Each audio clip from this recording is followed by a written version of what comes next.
इस वीडियो को देखने के बाद आप जान पाएंगे कि नींद क्या है तथा नींद के समय को कम कैसे करें और गहरी नींद का रहस्य क्या है।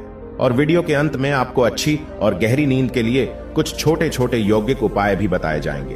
तो चलिए जानते हैं। बहुत समय पहले की बात है, एक बार एक युवक एक बौद्ध भिक्षु के पास आता है और कहता है कि मुनिवर, मैं अपनी नींद से बहुत परेशान हूं। बहुत कोशिश करने के बाद भी मुझे देर रात तक नींद नहीं आती है और रात को सोने से पहले मेरे मन में दुनिया भर के विचार आते रहते हैं और किसी तरह मैं सो भी जाता हूं तो रात भर करवटें बदलता रहता हूं और जब मैं सुबह उठता हूं तो मुझे अच्छा नहीं लगता। मैं थका हुआ और बेचैन महसूस करता हूं। कृपया आप मेरी इस समस्या का कोई समाधान बताएं। बौद्ध भिक्षु ने कहा, इससे पहले कि मैं आपको आपकी समस्या का समाधान बताऊं, मैं आपको गौतम बुद्ध की गहरी नींद के रहस्य के बारे में मैं आपको एक कहानी सुनाना चाहता हूं। उस युवक ने कहा, जैसी आपकी इच्छा मुनिवर। बौद्ध भिक्षु कहानी सुनाने लगे कि तथागत गौतम बुद्ध जब सोते थे तो रात भर उसी अवस्था में रहते थे, कभी करवट नहीं बदलते थे। रात को जिस अवस्था में सोते थे सुबह तक उसी अवस्था में रहते थे। गौतम बुद्ध के एक शिष्य थे आनंद, वो अक्सर उनके पास ही सोते थे। आनंद को यह बात बहुत परेशान कर रही थी कि जब भी रात में आनंद की आंखें खुलती तो वह देखता कि गौतम बुद्ध उसी भौतिक अवस्था में पूरी रात कैसे गुजार सकते हैं। वह हमेशा जानता था कि बुद्ध एक ही अवस्था में सो रहे हैं। यह बात उनके मन में कई सवाल पैदा करती थी। लेकिन एक दिन भिक्षु आनंद अपनी जिज्ञासा को रोक नहीं पाए और वह गौतम बुद्ध के पास चले गए। आधी रात को उन्होंने गौतम बुद्ध को जगाया और बोला, तथागत मुझे क्षमा करे गुरुवर, मुझे पता है कि आपसे प्रश्न पूछने का सही समय नहीं है, क्योंकि आप दिन भर चलते रहते हैं और लोगों को धर्म का ज्ञान देते हैं और उनकी समस्याओं का समाधान करते हैं। लेकिन मेरी जिज्ञासा इतनी बढ़ गई है कि मैं सुबह तक का इंतजार नहीं कर सकता। इसलिए कृपया मेरे प्रश्न का उत्तर दें और मेरी जिज्ञासा को शांत करें। भिक्षु आनंद ने आगे कहा, मैं पिछले 20 वर्षों से आपके साथ हूं और मैं देखता आ रहा हूं कि आप पूरी रात एक ही अवस्था में बिताते हैं। आप जरा भी नहीं हिलते। तो क्या आप सच में सोते हैं या फिर सोते ही नहीं? फिर गौतम बुद्ध ने आनंद की ओर देखकर मुस्कुराते हुए कहा कि मैंने अपने लिए सोने की सही अवस्था ढूंढ ली है। अब मुझे सोते समय हिलने डुलने की आवश्यकता नहीं है। मैं नींद में भी जागता रहता हूं जब तक मेरा शरीर सोता है, पर मैं जागता रहता हूं। सवाल यह नहीं है कि शरीर नींद की अवस्था में चलता है या नहीं, शरीर स्थिर अवस्था में क्यों नहीं रह सकता। वास्तविक इसका कारण मन है। मन ही है जो शांत और स्थिर नहीं रह पाता और यही कारण है कि हम नींद की अवस्था में भी अपने शरीर को हिलाते रहते हैं। लेकिन मैं इन सब बातों से परे आ चुका हूं। अब मुझ में मन जैसा कुछ नहीं बचा। जब मैं सो जाता हूं तो मेरा शरीर मृत शरीर जैसा हो जाता है। मन जैसा कुछ बचता नहीं। आनंद, क्या आपने कभी किसी मृत शरीर को अपनी अवस्था बदलते हुए देखा है? गहरी नींद की अवस्था में भी यह सारा काम हमारा मन ही करता है। एक बार मन स्थिर हो जाए, मन शांत हो जाए तो आपका शरीर गहरी निद्रा में चला जाएगा, लेकिन तुम भीतर से जाग जाओगे। भीतर से तुम सब कुछ अनुभव कर पाओगे। सोने के बाद भी अपनी जागरूकता एक छोटे से जलते हुए दीपक की तरह निरंतर प्रज्वलित होती रहेगी। कहानी समाप्त करने के बाद बौद्ध भिक्षु ने उस युवक से कहा कि एक जागृत व्यक्ति न केवल अपने शरीर को पूरी जागरूकता के साथ देखता है, बल्कि वह अपने मन को भी पूरी जागरूकता के साथ देखता रहता है। एक जागृत व्यक्ति एक सामान्य व्यक्ति की तरह नहीं सोता। सामान्य व्यक्ति जब सोता है तो वह बेहोश हो जाता है। उसे अपने आसपास के बारे में पता भी नहीं चलता, इसलिए वह अपने सपनों भी नहीं चुन पाता। जब एक बुद्ध व्यक्ति सोता है तो वह जागता है। जैसे सुबह उसकी आंखें खुली होती हैं, वैसे ही बुद्ध व्यक्ति की नींद में भी खुली होती है। इसीलिए कहा जाता है कि एक बुद्ध व्यक्ति कभी नहीं सोता है, जबकि एक आम आदमी सोता है तो वह नहीं जानता कि वह कब सो जाता है। लेकिन अगर आप जागने और सोने के बीच के उस छोटे से क्षण में जागते रह सकते हैं, जब हम सोने के बहुत करीब होते हैं, तो कुछ आश्चर्यजनक होगा जो आपको जागरूकता के करीब लाता जाएगा। यह सुन उस व्यक्ति ने कहा, मुनिवर, मुझे इतनी गहरी और आध्यात्मिकता की बातें समझ में नहीं आती है। कृपया मुझे आसान शब्दों में समझाए कि मुझे गहरी नींद आसानी से क्यों नहीं आती। बौद्ध भिक्षु ने कहा, देर रात तक जागने और आसानी से नींद न आने के मुख्य 5 कारण होते हैं। सबसे पहला कारण है बिस्तर पर सोने के अलावा अन्य काम करना, जैसे कई लोगों की आदत होती है कि वे बिस्तर पर ही खाना खाते हैं, बिस्तर पर बैठकर पढ़ाई करते हैं और ऐसे कई काम वे अपने शयन कक्ष में ही करते हैं। शयन कक्ष का अर्थ होता है सोने का स्थान, लेकिन लोग इसका प्रयोग अन्य कार्यों के लिए भी करते हैं जिससे हमारे मस्तिष्क में शयन कक्ष का कोई निश्चित अर्थ नहीं होता है। इसलिए जब हम बिस्तर पर सोने जाते हैं तो हमारा मन पूरी तरह से स्वीकार नहीं करता है कि अब हमें सोना है, क्योंकि तुमने एक ही जगह पर दूसरे काम करने की आदत बना ली है। दोस्तों, अगर आज के समय की बात करें तो हम भी बिस्तर पर लेटकर फोन पर बात करते हैं, ऑफिस का काम भी बिस्तर पर बैठकर ही करते हैं, फिर चाहे वह मूवी देखना हो, खाना खाना हो आदि। आजकल लोग अपना ज्यादातर समय बिस्तर पर लेटे हुए बिताते हैं, जिसकी वजह से बिस्तर अब हमारे दिमाग में सिर्फ सोने की जगह नहीं रह गया। और ये एक बड़ा कारण है कि जब हम बिस्तर पर जाते हैं तो घंटों तक नहीं सोते हैं।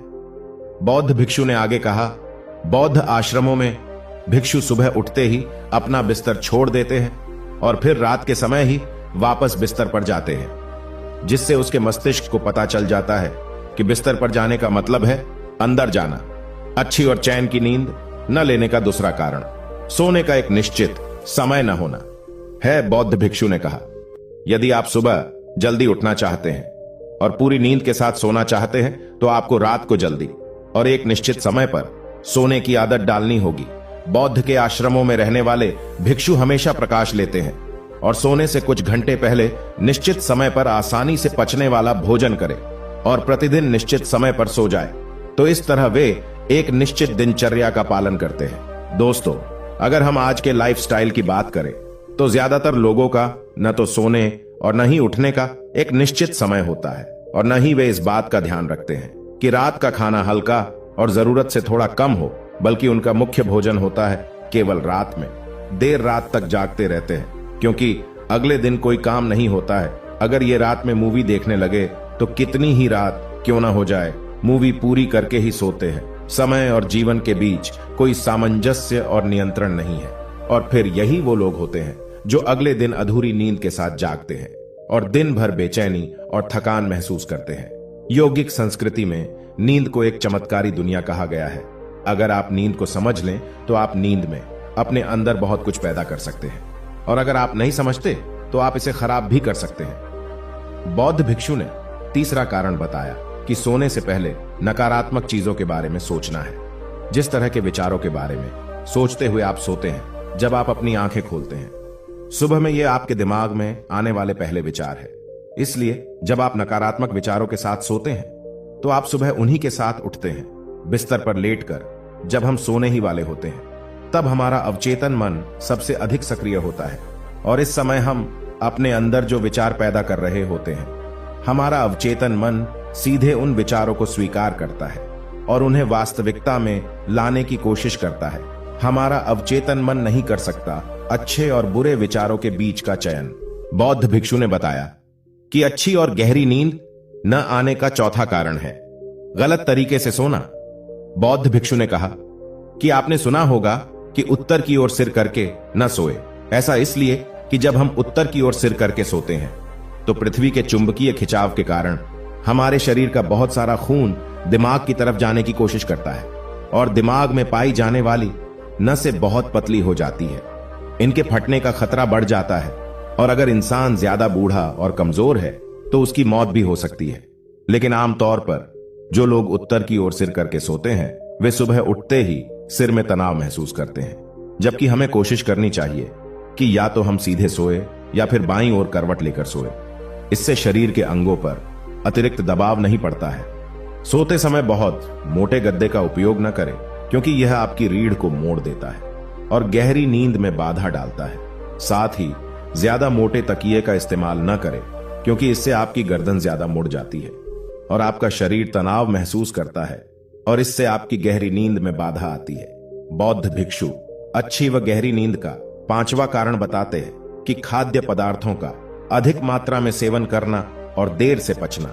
अगर आप रात को भरपेट और अधिक तैलीय पदार्थों का सेवन करते हैं तो यह हमारी नींद में भी बाधा डालता है क्योंकि इन पदार्थों को पचाने में काफी समय और ऊर्जा लगती है।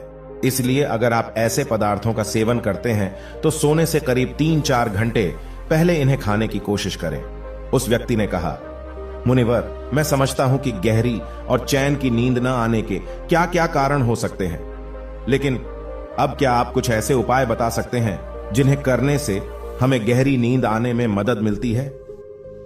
बौद्ध भिक्षु ने कहा, मैं आपको कुछ ऐसे उपाय बता रहा हूं जिन्हें आप सोने से पहले या उठने के बाद कर सकते हैं, जिससे न सिर्फ आपकी नींद गहरी होगी बल्कि आपके जीवन में एक सकारात्मक बदलाव भी आएगा।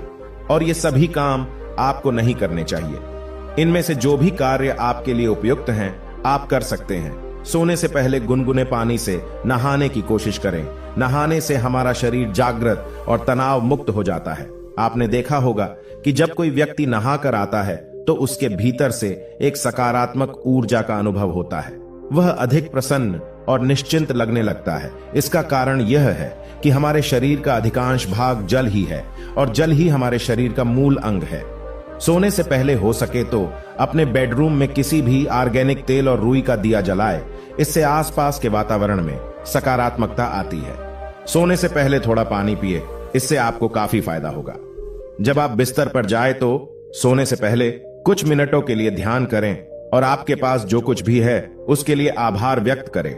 सोने से पहले एक बार याद कर लें कि आप नश्वर हैं, आप आज मर सकते हैं। ऐसा सोचने से आप अपनी छोटी छोटी समस्याओं की चिंता करना छोड़ देंगे। सुबह उठते ही अपने दोनों हाथों को आपस में रगड़कर अपनी आंखों पर रख लें। इससे आपका शरीर जागृत होता है। और उठकर हमेशा दाहिनी करवट लें। हमेशा रात को जल्दी सोने की कोशिश करें ताकि आप सुबह जल्दी उठ सके और पूरी नींद ले सके। तो दोस्तों, ये थे कुछ तरीके जिससे आप अपनी नींद को गहरी और आरामदायक बना सकते हैं। उस व्यक्ति ने बौद्ध भिक्षु को उसकी शिक्षा के लिए धन्यवाद दिया और वहां से चला।